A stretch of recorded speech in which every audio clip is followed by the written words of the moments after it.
Hi friends, ഏവർക്കും zodiac അക്കാഡമിയിലേക്ക് സ്വാഗതം. ഈ വരുന്ന ജൂൺ 2-ാം തീയതി statistical assistant exam date PSC publish ചെയ്തിരിക്കുന്നു. കൃത്യമായ രീതിയിൽ ഒരു പഠനമുണ്ടെങ്കിൽ ഇനിയുള്ള ദിവസങ്ങൾ പ്രയോജനപ്പെടുത്തുകയാണെങ്കിൽ തീർച്ചയായും സ്റ്റാറ്റിസ്റ്റിക്കൽ അസിസ്റ്റന്റ് എന്ന എക്സാം നിങ്ങൾക്ക് ഈസിയായി വിജയിക്കാൻ സാധിക്കും. ഇതിന് സഹായം എന്ന വണ്ണം സോഡിയാക് അക്കാഡമി ഒരു ക്രാഷ് ബാച്ച് ആരംഭിക്കാൻ പോകുകയാണ്. നമുക്കറിയാം, ആ സിലബസ്, പുതിയൊരു സിലബസ് വന്നിട്ടുണ്ട്. ഈ സിലബസ് പ്രകാരം അതിൽ ഉൾപ്പെടുത്തിയിരിക്കുന്നത് എക്കണോമിക്സ്, കൊമേഴ്സ്, മാത്തമാറ്റിക്സ്, സ്റ്റാറ്റി, GK എന്നീ 5 പോർഷൻസ് ആണ് ഉൾപ്പെടുത്തിയിരിക്കുന്നത്. 5 പാർട്ടുകളായി ഉൾപ്പെടുത്തിയിരിക്കുന്നു. ഈ 5 പാർട്ടുകൾക്കും ഈക്വൽ ഡിസ്ട്രിബ്യൂഷൻ ആണ് മാർക്കിന്റെ കാര്യത്തിൽ കൊടുത്തിരിക്കുന്നത്. 20 മാർക്ക് വീതമാണ് ഓരോ വിഷയങ്ങൾക്കും കൊടുത്തിരിക്കുന്നത്. Economics 20 mark, mathematics 20 mark, commerce 20 mark, സ്റ്റാറ്റി 20 മാർക്ക്. ബാക്കി വരുന്ന 20 മാർക്ക് GK സബ്ജക്റ്റുകൾക്കാണ്. അവിടെ നമുക്ക് കൂടുതലും കാണാൻ സാധിക്കുന്നത് കേരള റെനൈസൻസുമായി ബന്ധപ്പെട്ട ടോപ്പിക്കുകളും കേരള ലിറ്ററേച്ചറുമായി ബന്ധപ്പെട്ട ടോപ്പിക്കുകളും അതോടൊപ്പം തന്നെ ഇന്ത്യൻ പൊളിറ്റി, ഇന്ത്യൻ കോൺസ്റ്റിറ്റ്യൂഷനുമായി ബന്ധപ്പെട്ട ടോപ്പിക്കുകളുമാണ്. കൂടെ കറണ്ട് അഫയേഴ്സും ചോദിക്കുന്നതായിരിക്കും. ഇതിനായി സോഡിയാക് അക്കാഡമി കേരളത്തിലെ തന്നെ ഏറ്റവും മികച്ച അധ്യാപകരാണ് ഈ ക്രാഷ് കോഴ്സിൽ ഉൾപ്പെടുത്തിയിരിക്കുന്നത്. ഈ കോഴ്സ് നിങ്ങൾ പ്രയോജനപ്പെടുത്തുകയാണെങ്കിൽ തീർച്ചയായും നിങ്ങൾക്ക് സ്റ്റാറ്റിസ്റ്റിക്കൽ അസിസ്റ്റന്റ് എന്ന ഈ ഒരു കടമ്പ മറികടക്കാൻ സാധിക്കും.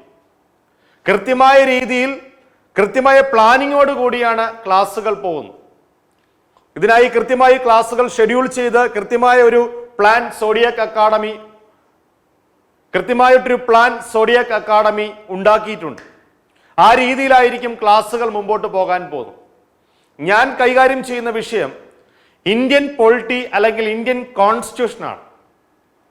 അതിന് മുന്നോടിയായി ഒരു കാര്യം ഒരിക്കൽ കൂടി പറയാൻ ആഗ്രഹിക്കുന്നു. ഈ ക്രാഷ് ബാച്ചിലേക്ക് ജോയിൻ ചെയ്യാൻ താല്പര്യപ്പെടുന്ന കൂട്ടുകാരുണ്ടെങ്കിൽ തീർച്ചയായും ഞങ്ങളുടെ ഓഫീസുമായി ബന്ധപ്പെടുക. ക്രാഷിൽ ജോയിൻ ചെയ്യുന്ന കൂട്ടുകാർക്ക് ക്ലാസ്സിനോടൊപ്പം തന്നെ PDF മെറ്റീരിയൽസും ഫ്രീ ഉണ്ടായിരിക്കുന്നതാണ്. മികച്ച അധ്യാപകർ നയിക്കുന്ന ലൈവ് ഇന്ററാക്റ്റീവ് ക്ലാസ്സസ് ആണ് കൂടുതലും നിങ്ങൾക്ക് ലഭിക്കാൻ പോകുന്നത്. അതുകൊണ്ട് തന്നെ ഈ ക്രാഷിൽ ജോയിൻ ചെയ്യാൻ താല്പര്യമുള്ള എല്ലാ കൂട്ടുകാരും ഓഫീസുമായി എത്രയും പെട്ടെന്ന് ബന്ധപ്പെടുക. ഞാൻ കൈകാര്യം ചെയ്യുന്ന വിഷയം ഓൾറെഡി ഞാൻ പറയുകയുണ്ടായി, ഇന്ത്യൻ ഭരണഘടനയാണ് അല്ലെങ്കിൽ ഇന്ത്യൻ കോൺസ്റ്റിറ്റ്യൂഷനാണ്. നമുക്കറിയാം, ഇന്ത്യൻ കോൺസ്റ്റിറ്റ്യൂഷനുമായി ബന്ധപ്പെട്ട ഏതൊരു ചോദ്യപേപ്പർ എടുത്താലും ആദ്യം കാണാൻ സാധിക്കുന്ന ചോദ്യം എന്ന് പറയുന്നത് കോൺസ്റ്റിറ്റ്യൂന്റ് അസംബ്ലിയുമായി ബന്ധപ്പെട്ട ചോദ്യമാണ്. ഭരണഘടനാ നിർമ്മാണ സമിതി, കോൺസ്റ്റിറ്റ്യൂന്റ് അസംബ്ലി. ഈ കോൺസ്റ്റിറ്റ്യൂന്റ് അസംബ്ലിയാണ് ഇന്ത്യൻ ഭരണഘടന രൂപപ്പെടുത്തിയിരിക്കുന്നത്. അപ്പോൾ നമുക്ക് കോൺസ്റ്റിറ്റ്യൂന്റ് അസംബ്ലി എങ്ങനെയുണ്ടായി, അതിന്റെ പ്രവർത്തനങ്ങൾ എങ്ങനെയായിരുന്നു എന്ന് ഒന്ന് പഠിക്കേണ്ടതുണ്ട്. കോൺസ്റ്റിറ്റ്യൂന്റ് അസംബ്ലി രൂപീകരിക്കപ്പെടാൻ കാരണമായത് according to the recommendation of cabinet mission plan. അപ്പം കോൺസ്റ്റിറ്റ്യൂന്റ് അസംബ്ലി ഉണ്ടാകാൻ കാരണമായ പദ്ധതി ഏതെന്ന് ചോദിച്ചാൽ അത് ക്യാബിനറ്റ് മിഷൻ പ്ലാൻ ആണ്. ക്യാബിനറ്റ് മിഷൻ 1946 ഇന്ത്യയിൽ എത്തുന്നതും ഈ മിഷൻ ഇന്ത്യയിൽ പബ്ലിഷ് ചെയ്യുന്നതും. ഈ മിഷന്റെ അടിസ്ഥാനത്തിലാണ് കോൺസ്റ്റിറ്റ്യൂന്റ് അസംബ്ലി രൂപീകരിക്കപ്പെട്ടിട്ടുള്ളത്. ഇനി ക്യാബിനറ്റ് മിഷനിൽ ആരൊക്കെ ഉണ്ടായിരുന്നു, അല്ലെങ്കിൽ ഈ ഒരു മിഷനിൽ ബ്രിട്ടീഷ് ഗവൺമെന്റ് ആരൊക്കെയാണ് ഉൾപ്പെടുത്തിയിരുന്നെന്ന് ചോദിച്ചാൽ Pethick Lawrence, AV Alexander, Stafford Cripps എന്നിവരെയാണ്. ആരൊക്കെയാണ്? Pethick Lawrence, AV Alexander, Stafford Cripps എന്നിവരെയാണ് ക്യാബിനറ്റ് മിഷനിൽ ബ്രിട്ടീഷ് ഗവൺമെന്റ് ഉൾപ്പെടുത്തിയിരുന്നത്. ഈ ക്യാബിനറ്റ് മിഷൻ പ്ലാന്റെ അടിസ്ഥാനത്തിലാണ് ഇന്ത്യക്ക് ഒരു കോൺസ്റ്റിറ്റ്യൂന്റ് അസംബ്ലി ഉണ്ടായിരിക്കുന്നത്. ഇന്ത്യക്ക് ഒരു കോൺസ്റ്റിറ്റ്യൂന്റ് അസംബ്ലി രൂപീകരിക്കപ്പെട്ടത്, കൂട്ടുകാരെ ശ്രദ്ധിക്കുക, ഇന്ത്യക്ക് ഒരു കോൺസ്റ്റിറ്റ്യൂന്റ് അസംബ്ലി രൂപീകരിക്കപ്പെട്ടത് 1946 ഡിസംബർ 6 ഇന്ത്യക്ക് ഒരു കോൺസ്റ്റിറ്റ്യൂന്റ് അസംബ്ലി രൂപീകരിക്കപ്പെട്ടത് 1946 ഡിസംബർ 6 ഓർത്തിരിക്കുക. 1946 ഡിസംബർ 6 ഇന്ത്യക്ക് ഒരു കോൺസ്റ്റിറ്റ്യൂന്റ് അസംബ്ലി രൂപീകരിക്കപ്പെട്ടത്. ഈ കോൺസ്റ്റിറ്റ്യൂന്റ് അസംബ്ലിയുടെ ആദ്യ മീറ്റിംഗ് അല്ലെങ്കിൽ ഫസ്റ്റ് യോഗം നടന്നത് 1946, വർഷം ഓർത്തിരിക്കുക, 1946 തന്നെയാണ്.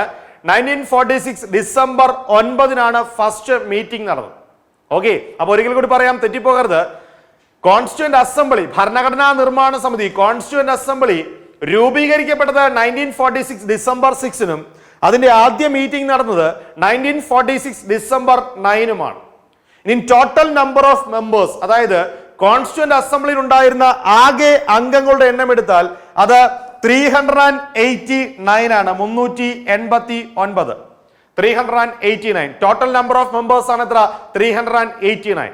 ഓക്കെ, ഈ 389 മെമ്പേഴ്സിൽ ഈ 389 മെമ്പേഴ്സിൽ 292 മെമ്പേഴ്സ് 292 പേര് 292 ഫ്രം ബ്രിട്ടീഷ് ഇന്ത്യൻ സ്റ്റേറ്റ്സ്.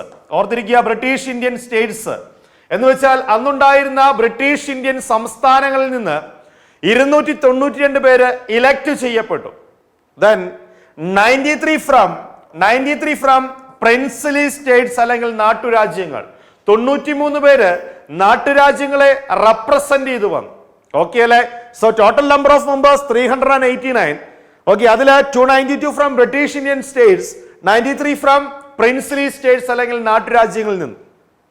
ബാക്കിയുണ്ടായിരുന്ന 4 പേർ 4 ഫ്രം ചീഫ് കമ്മീഷൻ പ്രൊവിൻസ് അല്ലെങ്കിൽ ഹൈ കമ്മീഷൻ പ്രൊവിൻസ്. എവിടുന്നാണ്? ചീഫ് കമ്മീഷൻ പ്രൊവിൻസ് അല്ലെങ്കിൽ ഹൈ കമ്മീഷൻ പ്രൊവിൻസിൽ നിന്ന് 4 പേര് ഇലക്ട് ചെയ്യപ്പെട്ടു. അപ്പോൾ ഒരിക്കൽ കൂടി പറയാം, ടോട്ടൽ നമ്പർ ഓഫ് മെമ്പേഴ്സ് എത്രയായിരുന്നു? 389 മെമ്പേഴ്സ്. അതിൽ 292 from British Indian States, 93 from princely States and 4 from chief commission provinces. Okay, 4 from chief commission province അല്ലെങ്കിൽ ഹൈ കമ്മീഷൻ പ്രൊവിൻസ്. ഓക്കെ, അതായത് ബ്രിട്ടീഷ് ഭരണകാലത്ത് ബ്രിട്ടീഷുകാര് ഒരു ഹൈ കമ്മീഷനെ വെച്ച് നേരിട്ട് ഭരണം നടത്തിയിരുന്ന പ്രദേശങ്ങളാണ് ചീഫ് കമ്മീഷൻ പ്രൊവിൻസ് എന്ന് അറിയപ്പെട്ടിരുന്നത്. ഓക്കെ, ഞാൻ ഓൾറെഡി പറഞ്ഞു ഫസ്റ്റ് മീറ്റിംഗ് December 9 ആണ് നടന്നെന്ന് പറഞ്ഞു.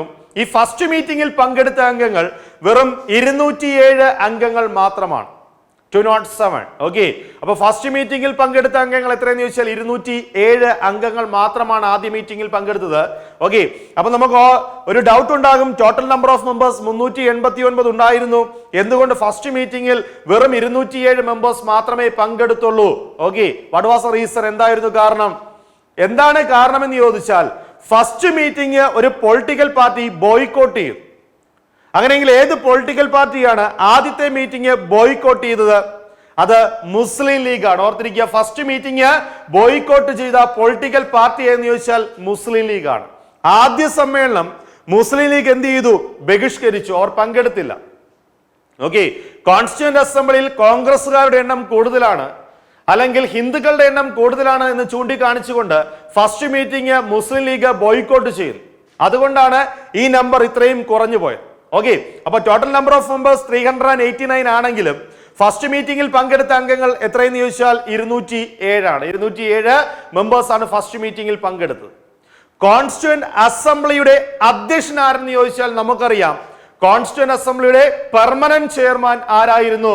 ഡോക്ടർ രാജേന്ദ്ര പ്രസാദ് ആണ് സ്ഥിരാധ്യക്ഷൻ. ശരിയല്ലേ? രാജേന്ദ്ര പ്രസാദ് ആണ് കോൺസ്റ്റിറ്റ്യൂന്റ് അസംബ്ലിയുടെ സ്ഥിരാധ്യക്ഷൻ. പക്ഷേ PSC ചോദ്യം ചോദിക്കുകയാണ്, who was the temporary chairman of Constituent Assembly? Who was the temporary chairman of Constituent Assembly? അങ്ങനെ ഒരു ചോദ്യം ചോദിച്ചാൽ അതിന്റെ ആൻസർ ഈ പറഞ്ഞ ഡോക്ടർ രാജേന്ദ്ര പ്രസാദ് അല്ല, മറിച്ച് ആരാണ്? സച്ചിദാനന്ദ സിൻഹയാണ്. സച്ചിദാനന്ദ സിൻഹയാണ്. അറിഞ്ഞിരിക്കുക, ഡോക്ടർ സച്ചിദാനന്ദ സിൻഹയാണ്. ഓക്കെ, സോ ഓർത്തിരിക്കുക, the temporary chairman of constituent assembly was Sachchidananda Sinha.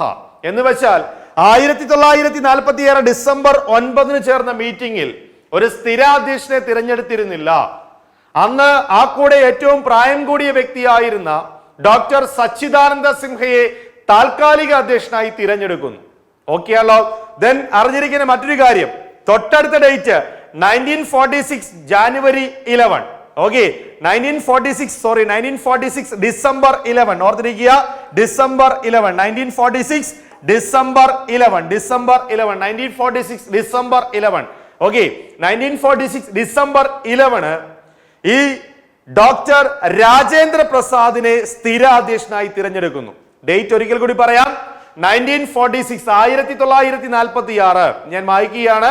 Okay, 1946 1946 December 11. Okay, 1946 December 11 doctor Rajendra പ്രസാദിനെ സ്ഥിരാധ്യക്ഷനായി തിരഞ്ഞെടുക്കുന്നു. ഓക്കെ അല്ലേ? ഇത്രയും കാര്യങ്ങൾ ഓക്കെ അല്ലേ? അപ്പൊ ഓർത്തിരിക്കുക, ഫസ്റ്റ് മീറ്റിംഗ് 1946 December 9. ഫസ്റ്റ് മീറ്റിംഗിൽ പങ്കെടുത്തത് 207 members. Total number of members 389. First മീറ്റിംഗിൽ പങ്കെടുത്ത മെമ്പേഴ്സ് 207. ഒരിക്കൽ കൂടി പറയുന്നു, ഫസ്റ്റ് മീറ്റിംഗിൽ താൽക്കാലിക അധ്യക്ഷൻ ആരായിരുന്നു? ഡോക്ടർ സച്ചിദാനന്ദ സിൻഹയായിരുന്നു. സ്ഥിരാധ്യക്ഷനായി തിരഞ്ഞെടുക്കപ്പെട്ടതാരാ? ഡോക്ടർ രാജേന്ദ്ര പ്രസാദ്. ഓക്കെ, അതുകൊണ്ട് ചെയർമാൻ ആര്, പ്രസിഡന്റ് ആര്, അധ്യക്ഷനാര്? കോൺസ്റ്റിറ്റ്യൂന്റ് അസംബ്ലിയുടെ ചെയർമാൻ ആര്, അധ്യക്ഷനാര്, അല്ലെങ്കിൽ പ്രസിഡന്റ് ആര് എന്ന് ചോദിച്ചാൽ ഒറ്റ ഉത്തരമേ ഉള്ളൂ. ഉത്തരം ഏതാണ്? ഡോക്ടർ രാജേന്ദ്ര പ്രസാദ്. ഓക്കെ അല്ലെ? ഇനി ടെമ്പററി ചെയർമാൻ ആരെന്ന് ചോദിച്ചാൽ മാത്രം കർപ്പിക്കുക, ഡോക്ടർ സച്ചിദാനന്ദ സിൻഹ. ഓക്കെ അല്ലെ? അങ്ങനെയെങ്കിൽ ഇന്ത്യൻ ഭരണഘടനയെ ആദ്യമായി, ഭരണഘടനാ നിർമ്മാണ സമിതിയെ, കോൺസ്റ്റിറ്റ്യൂന്റ് അസംബ്ലിയെ ആദ്യമായി അഭിസംബോധന ചെയ്ത വ്യക്തി ആര് എന്ന് ചോദിച്ചാൽ, അഡ്രസ് ചെയ്ത വ്യക്തി ആരെന്ന് ചോദിച്ചാൽ അത് JB കൃപലാനിയാണ്. ഓർത്തിരിക്കുക, JB Kripalani, JB Kripalani, Kripalani, Kripalani. Okay അല്ലെ? അപ്പൊ JB കൃപലാനി. അപ്പൊ ചോദ്യം എന്താ? ഇന്ത്യൻ കോൺസ്റ്റിറ്റ്യൂന്റ് അസംബ്ലിയെ ആദ്യമായി അഡ്രസ് ചെയ്ത വ്യക്തി ആരെന്ന് ചോദിച്ചാൽ ആരാണത്? അത് JB കൃപലാനിയാണ്, JB കൃപലാനിയാണ്.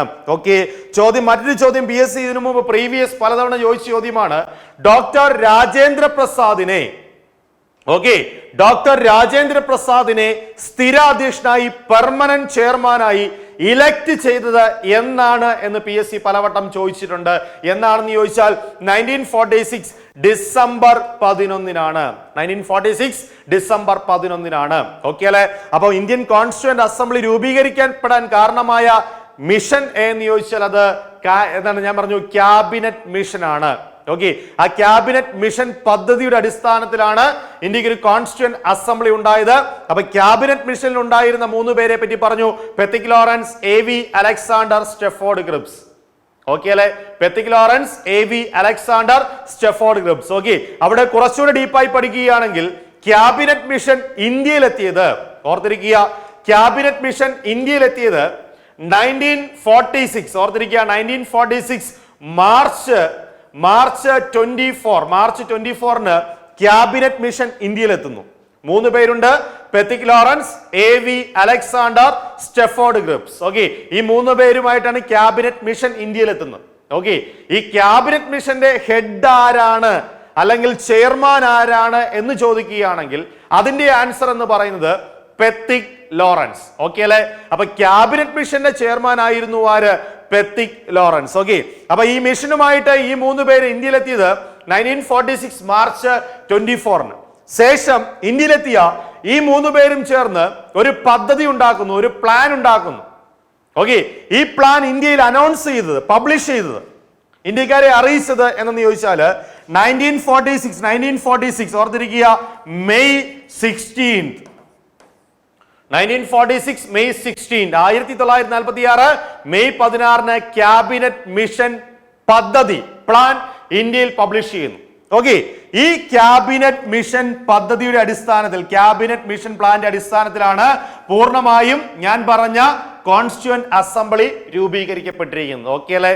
അപ്പൊ ശരിക്കും പറഞ്ഞാൽ കോൺസ്റ്റിറ്റ്യൂന്റ് അസംബ്ലിയുമായി ബന്ധപ്പെട്ട ജസ്റ്റ് ഒരു ഇൻട്രൊഡക്ഷൻ ക്ലാസ് മാത്രമാണിത്. ഓക്കെ, ഇതുമായി ബന്ധപ്പെട്ട് നല്ല ഡീപ്പിൽ നമുക്ക് ഇനിയും കാര്യങ്ങൾ പഠിക്കാനുണ്ട്. ജസ്റ്റ് ഒരു ഇൻട്രൊഡക്ഷൻ ക്ലാസ് മാത്രമാണ്. അപ്പൊ ഒരിക്കൽ കൂടി പറയുന്നു, സോഡിയാക് അക്കാഡമി സ്റ്റാറ്റിസ്റ്റിക്കൽ അസിസ്റ്റന്റ് ആയിട്ട് ക്രാഷ് ബാച്ച് ആരംഭിക്കാൻ പോവുകയാണ്. കേരളത്തിലെ തന്നെ മികച്ച അധ്യാപകരാണ് നിങ്ങൾക്കായി ക്ലാസ്സുകൾ എടുക്കാൻ പോകുന്നത്. കൃത്യമായ ഒരു വെൽ പ്ലാനിങ്ങോട് കൂടിയാണ് നമ്മൾ ഈ ക്രാഷ് ബാച്ച് മുമ്പോട്ട് കൊണ്ടുപോകാൻ പോകുന്നത്. ഓക്കെ, ഈ ബാച്ചിൽ ജോയിൻ ചെയ്യുന്നവർക്ക് ഓൾറെഡി ഞാൻ പറഞ്ഞു PDF മെറ്റീരിയൽസ് ഫ്രീ ഉണ്ട്.